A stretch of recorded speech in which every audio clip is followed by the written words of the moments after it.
ಗುರುಗಳಿಗೆ ಪ್ರಣಾಮಗಳು. ಸಕಲ ಸೌಭಾಗ್ಯ ಸಿದ್ಧಿರಸ್ತು. ಆಸೀನರಾಗಿರಿ.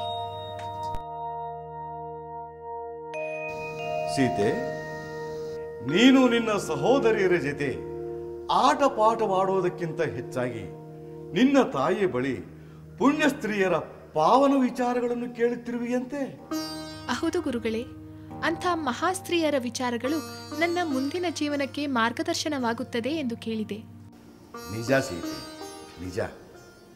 ಮಹಾಸತಿಯರ ಆದರ್ಶಗಳು ಅದನ್ನು ಕೇಳಿ ಅನುಸರಿಸುವ ಸ್ತ್ರೀಯರ ಜೀವನದಲ್ಲಿ ಸಂತೋಷ ಸಿದ್ಧಿಗಳನ್ನು ಉಂಟು ಮಾಡಲು ಕಾರಣವಾದರೆ, ಕೆಲವು ಸ್ತ್ರೀಯರ ಕೆಲವು ನಡವಳಿಕೆಗಳು ಏನನ್ನು ಮಾಡಬಾರದು ಎಂಬುದನ್ನು ತಿಳಿಸಿಕೊಟ್ಟು ಸ್ತ್ರೀಯರ ಜೀವನದಲ್ಲಿ ಸುಖವನ್ನು ಹೋಗಲಾಡಿಸಲು ಕಾರಣವಾಗುತ್ತವೆ. ಗುರುಗಳೇ, ತಾವು ಹೇಳಿದ ಹಾಗೆ ಒಳ್ಳೆ ವಿಚಾರಗಳು ಕೆಟ್ಟ ವಿಚಾರಗಳಿಂದ ದೂರವಿರಿಸುತ್ತದೆ. ಆದ್ದರಿಂದ ಅಂತಹ ಯಾವುದೇ ಉದಾಹರಣೆಗಳಿದ್ದರೆ ನನಗೆ ತಿಳಿಸುವ ಕೃಪೆ ಮಾಡಿ. ಸ್ತ್ರೀಯರು ಏನನ್ನು ಮಾಡಬಾರದೆಂಬ ಉದಾಹರಣೆ ನೀನು ಬೇರೆಲ್ಲಿಯೂ ಕೇಳಿ ತಿಳಿದುಕೊಳ್ಳಬೇಕಾಗಿಲ್ಲ ಸೀತೆ. ಅದು ನನ್ನ ಜೀವನಕ್ಕೆ ಹತ್ತಿರವಾಗಿಯೇ ಇದೆ. ಹೇಳಲು ಕಷ್ಟವಾದರೂ ಅಪ್ರಿಯವಾದ ಸತ್ಯ. ಅದು ಸ್ತ್ರೀ ಕುಲಕ್ಕೆ ಎಚ್ಚರಿಕೆಯ ಪಾಠವಾಗಬಹುದು ಎಂದು ನಿನಗೆ ನಾನು ಹೇಳುತ್ತಿದ್ದೇನೆ. ಗುರುಗಳೇ, ದಯಮಾಡಿ ತಿಳಿಸಿರಿ. ಆಗಲಿ ಸೀತೆ. ನನ್ನ ತಂದೆ ಮಹಾ ತಪಸ್ವಿ ಮಹರ್ಷಿ ಗೌತಮರು, ನನ್ನ ತಾಯಿ ಅಹಲ್ಯಾದೇವಿ. ಯಾವುದೋ ದುರ್ಗಳಿಗೆಯಲ್ಲಿ ಅಹಲ್ಯಾದೇವಿಯ ಸೌಂದರ್ಯ ದೇವೇಂದ್ರನನ್ನು ಆಕರ್ಷಿಸಿತು. ಧರ್ಮ ಧರ್ಮ ನೀತಿ ಅನೀತಿಗಳ ವಿವೇಚನೆ ಇಲ್ಲದೆ ದೇವೇಂದ್ರ ನನ್ನ ತಂದೆ ಗೌತಮರ ರೂಪದಲ್ಲಿ ಅವರಿಲ್ಲದಿದ್ದಾಗ ಆಶ್ರಮವನ್ನು ಪ್ರವೇಶಿಸಿದ. ನನ್ನ ತಾಯಿಯ ಎದುರು ತನ್ನ ಅಪೇಕ್ಷೆಯನ್ನು ವ್ಯಕ್ತಪಡಿಸಿದ. ನನ್ನ ತಾಯಿ ನನ್ನನ್ನು ಬಯಸಿ ಬಂದಿರುವುದು ತನ್ನ ಪತಿಯೇ ಎಂದು ಭಾವಿಸಿ ಇಂದ್ರನ ಅಪೇಕ್ಷೆಗೆ ಶರಣಾಗಿದ್ದೇ ಮಹಾಪರಾಧವಾಯಿತು. ದೇವೇಂದ್ರನು ಆಶ್ರಮದಿಂದ ತೆರಳುವಷ್ಟರಲ್ಲಿ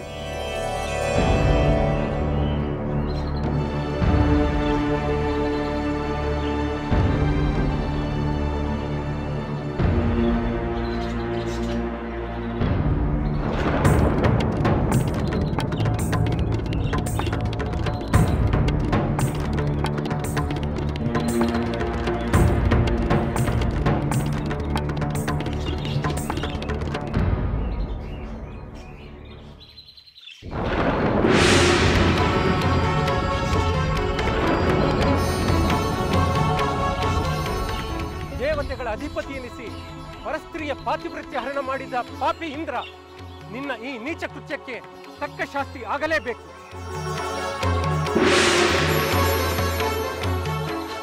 ಸ್ವಾಮಿ, ಸ್ವಾಮಿ, ಸ್ವಾಮಿ, ನನ್ನನ್ನು ಕ್ಷಮಿಸಿ ಸ್ವಾಮಿ, ನನ್ನನ್ನು ಕ್ಷಮಿಸಿ. ಆ ಪಾಪಿ ದೇವೇಂದ್ರ ನಿಮ್ಮ ರೂಪದಲ್ಲಿ ಬಂದು. ಸಾಕು ಸಾಕು, ಅವನು ನನ್ನ ರೂಪದಲ್ಲೇ ಬಂದರೂ ನಿನಗೆ ಅವನ ಅಕಾಲಿಕ ಕೋರಿಕೆಯಿಂದ ಅವನು ನಾನಲ್ಲವೆಂದು ತಿಳಿಯಲಿಲ್ಲವೇ? ಅಹಲ್ಯೆ, ನೀನು ತಿಳಿದು ಆ ನೀಚನ ದುರ್ವರ್ತನೆಗೆ ಸಹಕರಿಸಿ ಘೋರ ಅಪಚಾರವನ್ನು ಮಾಡಿರುವೆ. ನಿನ್ನಂತಹ ಪತಿತಳನ್ನು, ಅಪವಿತ್ರ ಶರೀರವನ್ನು ನೋಡುವುದೇ ಪಾಪಕರ, ಅಸಹ್ಯ. ನೀನು ಶರೀರವಿಲ್ಲದೆ ಯಾರ ಕಣ್ಣಿಗೂ ಬೀಳದೆ 1000 ವರ್ಷಗಳ ಕಾಲ ಇದೇ ಉಪವನದಲ್ಲಿ ನಿರಾಹಾರಿಯಾಗಿ ಪಶ್ಚಾತ್ತಾಪದಿಂದ ತಪ್ಪಿಸುತ್ತಾ ಭಸ್ಮ ರಾಶಿಯ ಮೇಲೆ ಮಲಗುತ್ತಾ ಸಕಲ ಜೀವಿಗಳಿಗೆ ಅದೃಶ್ಯಳಾಗಿ ಇದೇ ಆಶ್ರಮದಲ್ಲಿ ವಾಸ ಮಾಡು. ಸ್ವಾಮಿ, ಸ್ವಾಮಿ, ದಯಮಾಡಿ ನನ್ನಲ್ಲಿ ಕನಿಕರವನ್ನು ತೋರಿರಿ ಸ್ವಾಮಿ, ಕನಿಕರವನ್ನು ತೋರಿರಿ. ನನ್ನ ಅಜ್ಞಾನದಿಂದಾದ ಅಪರಾಧವನ್ನು ಮನ್ನಿಸಿ ಸ್ವಾಮಿ, ಮನ್ನಿಸಿ. ನೀವಿದ್ದ ಶಾಪವನ್ನು ನಿನ್ನ ಪಾಪಕ್ಕೆ ಪ್ರಾಯಶ್ಚಿತ್ತವೆಂದು ತಿಳಿದರು ಮರಳಿ ನಿಮ್ಮ ಸೇವೆ ಮಾಡಿ ಶುದ್ಧಳಾಗುವಂತೆ ಕೃಪೆ ಮಾಡಿ ಸ್ವಾಮಿ, ಕೃಪೆ ಮಾಡಿ. ಹಾಗೆ ನೀನು ನನ್ನನ್ನು ಸೇರಬೇಕೆಂದರೆ ಮುಂದೊಂದು ದಿನ ಪರಮ ಪಾವನನಾದ ಪುರುಷೋತ್ತಮನೊಬ್ಬನು ಈ ಆಶ್ರಮಕ್ಕೆ ಆಗಮಿಸಿ ಅವನ ಪವಿತ್ರ ಪಾದಸ್ಪರ್ಶವು ನಿನಗಾದಾಗ ನೀನು ಲೋಪಮುಕ್ತಿ. ಅಂತಹ ಮಹಾಮಹಿಮನ ಆಗಮನವನ್ನು ಕೋರಿ ನೀನು ಪ್ರಾರ್ಥನೆ ಮಾಡು. ನನ್ನನ್ನು ಕ್ಷಮಿಸಿ ಸ್ವಾಮಿ, ನನ್ನನ್ನು ಕ್ಷಮಿಸಿ, ನನ್ನನ್ನು ಕ್ಷಮಿಸಿ. ಸೀತೆ, ನಾ ನಾನು ನಿನಗೆ ಈ ಕಥೆಯನ್ನು ಹೇಳಿದ ಉದ್ದೇಶವಿಷ್ಟೇ. ಯಾರು ಸತಿಧರ್ಮವನ್ನು ಪಾಲಿಸಿ ಕಾಯ ವಾಚ ಮನಸ ಪತಿಗೆ ಯಾವುದೇ ಸಂದರ್ಭದಲ್ಲೂ ಯಾವುದೇ ರೀತಿಯಲ್ಲೂ ಅಪಚಾರವಾಗದ ಹಾಗೆ ಪತಿವೃತ್ತಿಯಾಗಿ ಮೆರೆದರು, ಅಂಥವರು ಗಳಿಸಿದ ತಪಶಕ್ತಿ ಅಂತಃಶಕ್ತಿಗಳ ಪ್ರಭಾವವನ್ನು ನೀನು ನಿನ್ನ ತಾಯಿಯಿಂದ ಈಗಾಗಲೇ ತಿಳಿದುಕೊಂಡಿರು.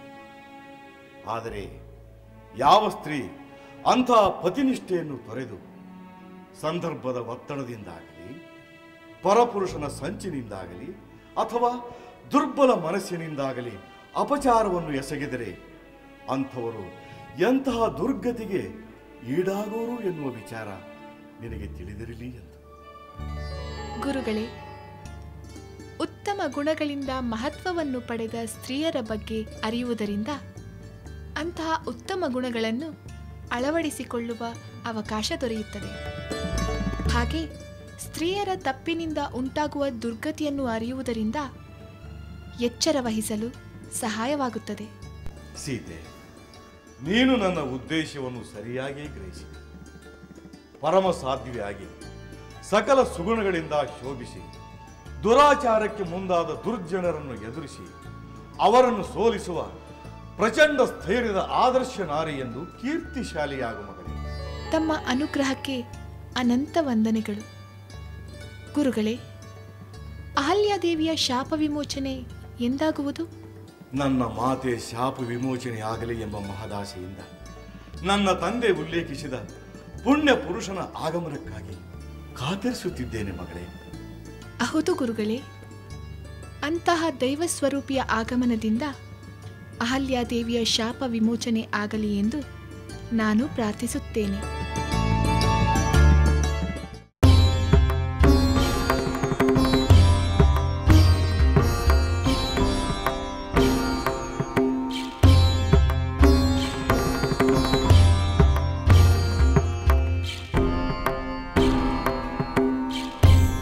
ರಾಮ, ಲಕ್ಷ್ಮಣ,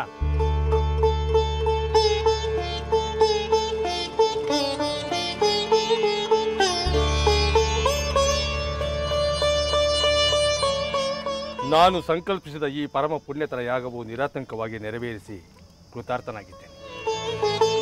ತಾವು ಗುರುವಿನ ಆಜ್ಞೆಯಂತೆ ಯಜ್ಞಕಂಟಕರನ್ನು ನಿಗ್ರಹಿಸಿ ಯಜ್ಞವು ನಿರ್ವಿಘ್ನವಾಗಿ ನೆರವೇರಲು ಸಹಕರಿಸಿದ್ದೀರಿ. ಈ ಸಿದ್ಧಾಶ್ರಮದ ಹೆಸರಿಗೆ ತಕ್ಕ ಹಾಗೆ ಇಲ್ಲಿ ಸಂಕಲ್ಪಿಸಿದ ಕಾರ್ಯವು ಸಿದ್ಧಿಸಲು ಕಾರಣಕರ್ತರೂ ಆಗಿದ್ದೀರಿ. ಗುರುಗಳೇ, ತಮ್ಮಿಂದ ನಡೆಸಲ್ಪಟ್ಟ ಈ ಮಹಾಯಾಗದಲ್ಲಿ ನಾವು ಭಾಗಿಯಾಗುವ ಅವಕಾಶವನ್ನು ನಮಗೆ ನೀಡಿ ನಮ್ಮನ್ನ ಧನ್ಯರಾಗಿಸಿದಿರಿ. ಆ ದುಷ್ಟ ರಾಕ್ಷಸರನ್ನು ಕ್ಷಣ ಮಾತ್ರದಲ್ಲಿ ಸಂಹರಿಸುವ ಶಕ್ತಿ ತಮ್ಮಲ್ಲಿಯೇ ಇದ್ದರೂ ಸಹ ನಮಗೆ ಆ ಶಕ್ತಿಯನ್ನು ಅನುಗ್ರಹಿಸಿ ಅತಿಬಲ ಮಹಾಬಲ ವಿದ್ಯೆಯನ್ನು ಉಪದೇಶಿಸಿ ದಿವ್ಯಾಸ್ತ್ರಗಳಿಂದ ಹರಸಿದ್ದೀರಿ. ಈ ತಮ್ಮ ಕರುಣೆಯ ಬಲವೇ ನಮ್ಮಿಂದ ರಾಕ್ಷಸ ಸಂಹಾರ ಮಾಡುವಂತೆ ಮಾಡಿತು. ಮಹಾಮುನಿಗಳೇ, ನಿಮ್ಮಿಂದ ಪುಣ್ಯಕರವಾದ ಯಜ್ಞ ಕಾರ್ಯದಲ್ಲಿ ದಿವ್ಯ ಸನ್ನಿಧಾನದ ದರ್ಶನವು ಹಾಗೂ ಸಹೋದರನ ದುಷ್ಟ ನಿಗ್ರಹದ ಕಾರ್ಯದಲ್ಲಿ ನನ್ನ ಪಾಲ್ಗೊಳ್ಳುವಿಕೆಯೂ ಸಾಧ್ಯವಾಯಿತು. ರಾಜಕುಮಾರರೇ, ರಾಕ್ಷಸರನ್ನು ದಮನ ಮಾಡುವ ಪರಾಕ್ರಮದ ಜೊತೆಗೆ ಋಷಿಮುನಿಗಳನ್ನೂ ಸಂತೃಪ್ತಿಗೊಳಿಸುವ ವಿನಯವನ್ನೂ ತೋರಿದ್ದೀರಿ. ಗುರುಗಳೇ, ಈ ಯಜ್ಞ ಕಾರ್ಯವನ್ನು ಪೂರ್ಣಗೊಳಿಸಲು ಕಾರಣರಾದ ರಾಜಕುಮಾರರಿಗೆ ಮಿಥಿಲಾನಗರದಲ್ಲಿ ನಡೆಯುತ್ತಿರುವ ಯಜ್ಞದಂತಹ ಪುಣ್ಯ ಕಾರ್ಯವನ್ನು ಹಾಗೂ ಭೂಮಿಯು ಕಂಡ ಮಹಾಪರಾಕ್ರಮಿಗಳನ್ನೇ ಸೋತು ಶರಣಾಗುವಂತೆ ಮಾಡುವಂತಹ ಶಿವಧನುಸ್ಸನ್ನು ಎದೆಯೇರಿಸಲು ಪ್ರೋತ್ಸಾಹಿಸಬಹುದಲ್ಲವೇ? ರಾಮ, ಲಕ್ಷ್ಮಣ, ಮಹಾಮುನಿಗಳ ಅಪೇಕ್ಷೆಗೆ ತಮ್ಮ ಅಭಿಪ್ರಾಯ? ಗುರುವರ್ಯ, ಯಜ್ಞ ಕಾರ್ಯದ ನಂತರ ತಮ್ಮ ಆದೇಶಕ್ಕೆ ನಾವು ಕಾತುರದಿಂದ ಕಾಯುತ್ತಿದ್ದೇವೆ. ತಾವು ನಮ್ಮನ್ನು ಮತ್ತೊಂದು ಪುಣ್ಯ ಸನ್ನಿಧಾನಕ್ಕೆ ಕರೆದೊಯ್ಯಲು ಅಪೇಕ್ಷೆ ಪಟ್ಟಿರುವುದಕ್ಕೆ ನಾವು ಆನಂದ ಪಡುತ್ತೇವೆ. ಮಹರ್ಷಿಗಳೇ, ಶಿವಧನಸ್ಸು ಮಿಥಿಲಾ ನಗರದಲ್ಲಿ ಇರುವ ವಿಚಾರವನ್ನು ತಿಳಿದು ನಮಗೆ ಕುತೂಹಲವಾಗುತ್ತಿದೆ. ಅದರ ಮಹಿಮೆಯನ್ನು ತಿಳಿಯುವ ಹಂಬಲವೂ ಆಗುತ್ತಿದೆ. ನಿಮ್ಮ ಕುತೂಹಲವನ್ನು ತಣಿಸಲು ಶಿವಧನಸ್ಸಿನ ವಿಚಾರವನ್ನು ತಿಳಿಸುತ್ತೇನೆ. ಹಿಂದೆ ದಕ್ಷಯಜ್ಞದ ಕಾಲದಲ್ಲಿ ವಿಶ್ವಕರ್ಮನಿಂದ ನಿರ್ಮಿತಗೊಂಡ ಆ ಶಿವಧನಸ್ಸನ್ನೇ ಬಳಸಿ ಪರಶಿವನು ಯುದ್ಧ ಮಾಡಿದ್ದರು. ತದನಂತರದಲ್ಲಿ ದೇವರಾತನೆಂಬ ಮಿಥಿಲಾಪತಿಗೆ ಪರಶಿವನಿಂದಲೇ ಆ ಶಿವಧನಸ್ಸು ನೀಡಲ್ಪಟ್ಟಿತು. ದೇವರಾತನ ವಂಶದಲ್ಲಿ ಜನಿಸಿದ ಜನಕ ಮಹಾರಾಜ ಯಾಗವೊಂದನ್ನು ಮಾಡಿ ದೇವತೆಗಳನ್ನು ಸಂತೃಪ್ತಿಗೊಳಿಸಿದ್ದನು. ಸಂತೃಪ್ತಿಗೊಂಡ ದೇವತೆಗಳು ಯಜ್ಞ ಮಂಟಪದಲ್ಲೇ ಆ ಶಿವಧನಸ್ಸನ್ನು ಜನಕ ಮಹಾರಾಜನಿಗೆ ಬಹುಮಾನ ರೂಪದಲ್ಲಿ ನೀಡಿದ್ದರು. ಆ ಮಹಾಧನಸ್ಸಿನ ಶೀಂಜನಿಯನ್ನು ಎಳೆದು ಕಟ್ಟಲು ದೇವ ದಾನವ ಮಾನವ ರೂಪದ ರಾಕ್ಷಸರಲ್ಲಿ ಯಾರೂ ಸಮರ್ಥರಿಲ್ಲ.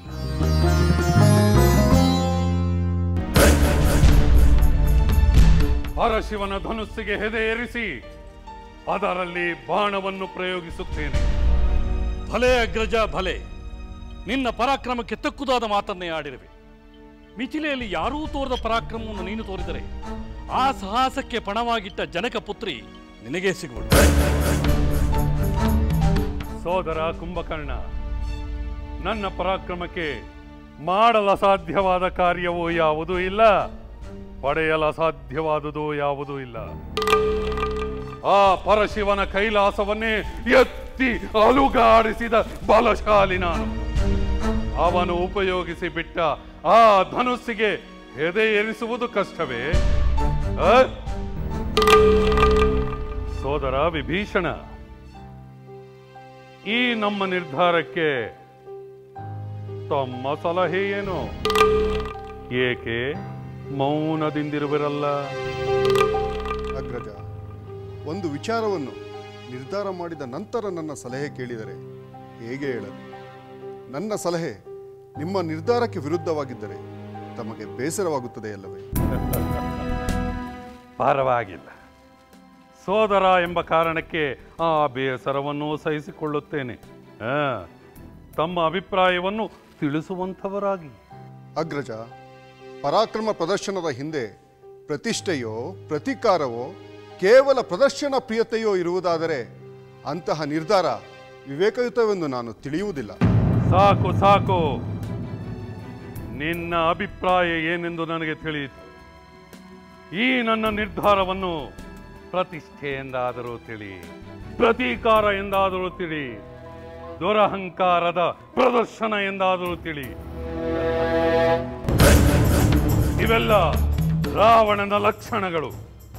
ಪರಾಕ್ರಮವಿರುವುದೇ ಪ್ರದರ್ಶನಕ್ಕೆ ಎಂದು ಆ ಮಿಥಿಲೆಯಲ್ಲಿ ತೋರಿ ಬರುತ್ತೇನೆ. ರಾವಣೇಶ್ವರ, ಪ್ರಭು ಪ್ರಭು, ಅನಾಹುತವಾಯಿತು. ಅಯೋಧ್ಯೆಯಿಂದ ಬಂದ ರಾಮ ಲಕ್ಷ್ಮಣರು ನಮ್ಮ ಸುಬಾಹು. ಮಾರೀಚ, ನಾನೀಗ ವಿಜಯೋತ್ಸಾಹಕ್ಕೆ ಹೊರಟಿದ್ದೇನೆ. ನಿನ್ನ ಆತಂಕವಾಗಲಿ ಅನಾಹುತವಾಗಲಿ ಅಮಂಗಲದ ನುಡಿಗಳನ್ನು ಕೇಳಲು ನಾನು ಸಿದ್ಧನಿಲ್ಲ. ನಾನು ಮಿಥಿಲೆಯಿಂದ ಬಂದ ನಂತರ ನಿನ್ನೊಡನೆ ಮಾತನಾಡುತ್ತೇನೆ. ಪ್ರಭು, ನನ್ನ ಮಾತನ್ನು ಸ್ವಲ್ಪ ಮಾರೀಚ, ಇಲ್ಲಿ ಎಲ್ಲರೂ ನನ್ನ ಮಾತು ಕೇಳಬೇಕು ಅಷ್ಟೇ. ಮಿಥಿಲೆಯಿಂದ ಬಂದ ನಂತರ ನಿನ್ನೊಡನೆ ಮಾತುಕತೆ. ಅಮಾತ್ಯರೇ,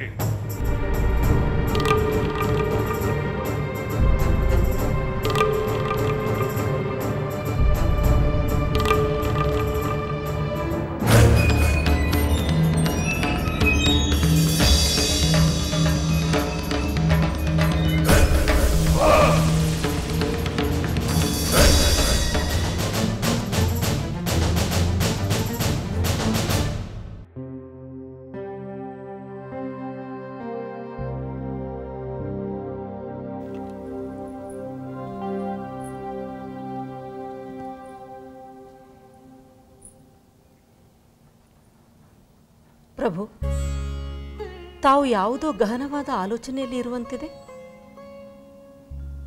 ಆಲೋಚನೆಯಲ್ಲ ದೇವಿ, ಆತಂಕ.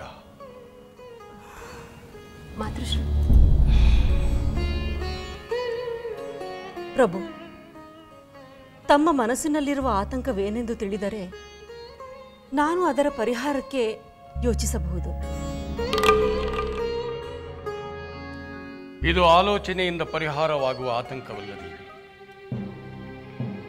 ಅಪ್ರಿಯನಾದ ವ್ಯಕ್ತಿಯೊಬ್ಬ ಸ್ವಯಂವರಕ್ಕೆ ಆಗಮಿಸುತ್ತಾ ಇರುವುದರಿಂದ ಮಹಾ ಅಪಾಯವೊಂದು ಅರಮನೆಯ ದ್ವಾರದಲ್ಲಿ ಕಾದು ಕುಳಿತಿರುವಂತೆ ಭಾಸವಾಗುತ್ತದೆ. ಪ್ರಭು, ಸ್ವಯಂವರಕ್ಕೆ ಆಗಮಿಸುವ ಅಂತಹ ಅಪಾಯಕಾರಿ ವ್ಯಕ್ತಿ ಯಾರೆಂದು ಕೇಳಬಹುದೇ? ಈಗಾಗಲೇ ಅನೇಕ ದುರ್ವರ್ತನೆಗಳಿಂದ ದೇವತೆಗಳಲ್ಲಿ ದ್ವೇಷವನ್ನು, ಮಹಾವಿಷ್ಣುವಿನಲ್ಲಿ ವೈರತ್ವವನ್ನು, ಮುನಿಜನರಲ್ಲಿ ಕೋಪತಾಪಗಳನ್ನು ಉಂಟು ಮಾಡಿರುವ ಲಂಕಾಧಿಪತಿ ರಾವಣೇಶ್ವರನು ಶಿವಧನಸ್ಸನ್ನು ಎತ್ತಿ ಸ್ವಯಂವರದಲ್ಲಿ ಗೆಲ್ಲಲೇಬೇಕೆಂಬ ಛಲದಿಂದ ಮಿಥಿಲೆಗೆ ಆಗಮಿಸುತ್ತಾ ಇರುವ ವಿಚಾರವನ್ನು ನಮ್ಮ ಚಾರರು ತಿಳಿಸಿರುತ್ತಾರೆ. ಅವನೇನಾದರೂ ಶಿವಧನಸ್ಸನ್ನು ಎತ್ತಿ ಹೆದೆ ಏರಿಸಿದನೆಂದರೆ ಎಂಥ ಅನರ್ಥವಾಗಬಹುದೆಂದು ಒಮ್ಮೆ ಆಲೋಚಿಸಿ ನೋಡು. ಹೌದು ಪ್ರಭು, ಆ ರಾವಣನೇನಾದರೂ ಸ್ವಯಂವರವನ್ನು ಗೆದ್ದರೆ ನಾವು ಅನನ್ಯವಾಗಿ ಕಾಪಾಡಿದ ಅಪರೂಪದ ರತ್ನವನ್ನು ಅಗ್ನಿಗೆ ಆಹುತಿ ನೀಡಿದಂತಾಗುತ್ತದೆ ಅಲ್ಲವೇ? ನಿಜ ದೇವಿ, ನಿಜ. ದೇವಸುಂದರಿ ರಂಭೆ ವಿಚಾರದಲ್ಲಿ ರಾವಣನು ತೋರಿದ ಅಪಚಾರ, ಮಹಾಮಾತೆ ಪಾರ್ವತಿ ದೇವಿಯ ಬಗ್ಗೆ ರಾವಣನು ತೋರಿದ ದುರ್ವರ್ತನೆ, ವೇದವತಿ ಅಗ್ನಿ ಪ್ರವೇಶ ಮಾಡಲು ರಾವಣನೇ ಕಾರಣ ಎಂಬ ವಿಚಾರವನ್ನು ಮಹಾಮುನಿ ನಾರದ ಮಹರ್ಷಿಗಳು ತಿಳಿಸಿದ ಮೇಲಂತೂ ಅವನ ಆಗಮನ ಅತ್ಯಂತ ಆಘಾತಕಾರಿಯಾದುದು ಎಂಬುದು ನಿನಗೆ ಅನ್ನಿಸುವುದಿಲ್ಲವೇ? ಊರ್ಮಿಳೆ, ನೀನು ಹೇಳುವ ವಿಷಯ ಏನೇ ಇದ್ದರೂ ಒಂದೆರಡು ದಿನಗಳ ನಂತರ ತಿಳಿಸು. ಈಗ ನೀನು ತರಲಿ. ಆಗಲಿ ಮಾತೃಶ್ರೀ.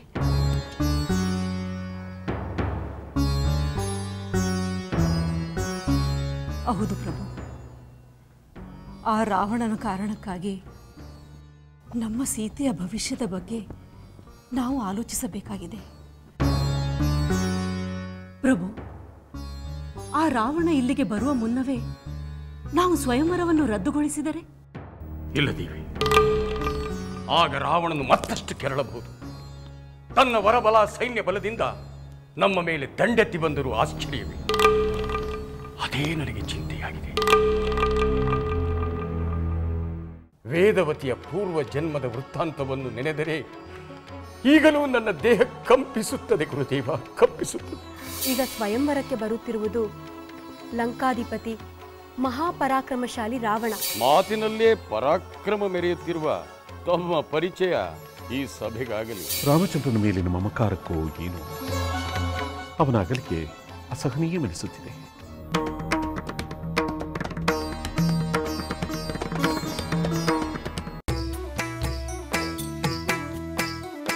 ಲಂಕೆಯಲ್ಲಿನ ದುರುಳ ದರ್ಪವು ಸೀತೆ ಸಹನೆಗೆ ಸೋತಿತು.